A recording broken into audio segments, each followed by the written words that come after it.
Today we have the 2021 Tesla Model 3. This vehicle has done just over 41,000 miles. It has an automatic transmission and a fully electric motor. On our user interface, we're met with navigation as a feature, as well as an overview of the vehicle. This allows us to open the bonnet, charging port and boot, all from within inside the car. If we click on our Tesla icon in the bottom right, we can access our controls, dynamics, charging, autopilot, schedule, safety, service and software.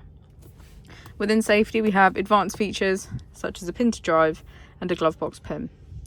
If we go back into software and click on additional vehicle information, we can get a deeper analysis of the vehicle's spec.